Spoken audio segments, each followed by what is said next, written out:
Good morning everyone. তোমরা দেখতেই পাচ্ছ যে আমি একটা বিয়ে বাড়ি অ্যাটেন্ড করতে চলে গেছি। আর আজকের মানে যেদিন আমি ভিডিও করেছি, যেদিন আমি বিয়ে বাড়িটা গেছিলাম, তার সেদিনকার ডেটটা ছিল হচ্ছে 26শে নভেম্বর। এটা ছিল হচ্ছে শঙ্কোষের একজন পিসির মেয়ের বিয়ে। তো আমি মানে আমরা বাড়ির সবাই মিলে, শঙ্কোষের আরো মাসিরা সবাই মিলে একসঙ্গে গেছিলাম। এই দেখো আমি রেডি হয়ে নিচ্ছি। তো টুকটাক একটু বেশি কিছুতে এই সময় তো এনার্জি একদমই নেই। প্রেগনেন্ট অবস্থায় একদমই মানে যাওয়ার ইচ্ছাই ছিল না। সব দিনের বেলা সংকোচ জোর করলো যে চলো চলো একটু ঘুরে আসবে, খেয়ে দিয়ে কোনো রকমে একটু রেডি হচ্ছে। একদম কিছু না সাজলে আবার হয় না, বিয়ে বাড়ি বলে কথা। তো আমি এখানে এখানে আমাকে দেখতে পাচ্ছ না, আমি এই কোণটায় একটা চেয়ার নিয়ে বসছিলাম, কারণ এখানে ফটোশুট চলছিল। অনেকে মানে গায়ে হলুদ টলুদ মাখাচ্ছিল, সবাই সবাই একজন একজন একজন করে এসে ফটো তুলছিল।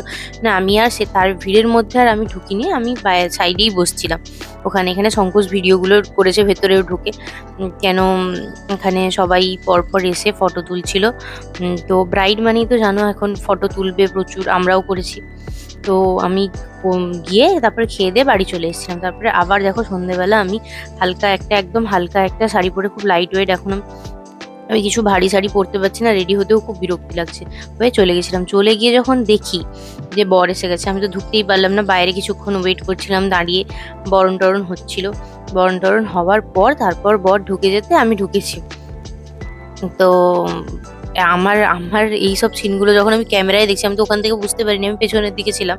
সংকোচ গিয়ে ভেতরে গিয়ে ছবিটা তুলে নিয়ে এসেছে। তো আমার দিনগুলোর কথা মনে পড়ে যাচ্ছে। আমি আমার বিয়ের কথা, কিন্তু সদ্যই বিয়ে হয়েছে, মানে 1 বছর আগে বলতে গেলে, 1-1.5 বছর আগে। তো আমার দিনগুলো মনে পড়ে যাচ্ছে। সকালেও যখন গেছিলাম, সে আমার কি অবস্থা ছিল এই সময়, ব্যস্ততা দেখে মনে হয় যে না ছবি তুলছে ছবি তুলছে, সাজছে গুছছে ছবি তুলছে, কিন্তু যে অবস্থাটা একটা ব্রাইডের থাকে সেটা শুধু সেই বুঝতে পারবে।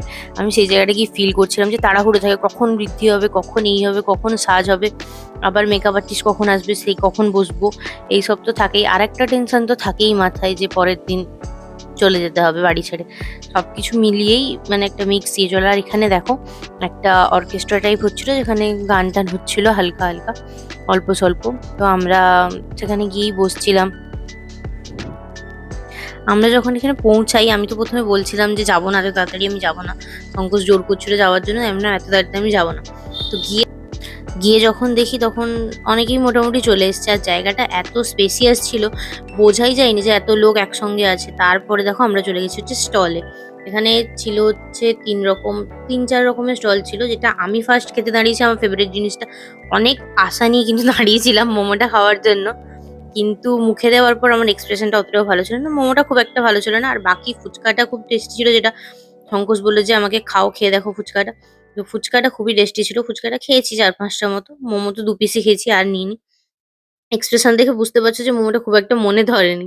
তো আরেকটু পকোড়া খেয়েছিলাম, দিয়ে তারপরে চলে এসেছি এদিকে, এখানে গান শুনছি। আর এই যে লোকটা গান করছে এখন বর্তমান স্টেজে, এর প্রোগ্রাম আমার আমার বাড়িতেও হয়েছিল। আমার আমার সময় হয়নি, আমার মেহেন্দির অনুষ্ঠানে হয়নি, তবে আরেকটা অনুষ্ঠানে হয়েছিল। খুবই ভালো গান করে, ভালোই লাগছিল শুনতে। তারপরে দেখো এখানে খাওয়া-দাওয়ার জায়গাটা এরকম সাইডে করা হয়েছিল। মানে এতটা জায়গা ছিল, এতগুলো সিট করেছে খাওয়ার, তারপরে ওদিকে এতটা স্পেস ছিল, একটুও বোঝা যায়নি। বা শীতকাল বলে তো এমনিই কোনো প্রবলেম হয়নি, আর কোনো কিছু বোঝাও যায়নি। তো আমি তো একদমই বসতে পারছিলাম না, খুব কষ্ট হচ্ছিল। এই সময় তো জানো বেশিক্ষণ বসে থাকা যায় না, এত লাউড মিউজিক টিউজিক ছিল, ভাল লাগছিল না। তো এইটুকুই দেখে বিয়ের রিচুয়াল শুরু হতেই আমরা চলে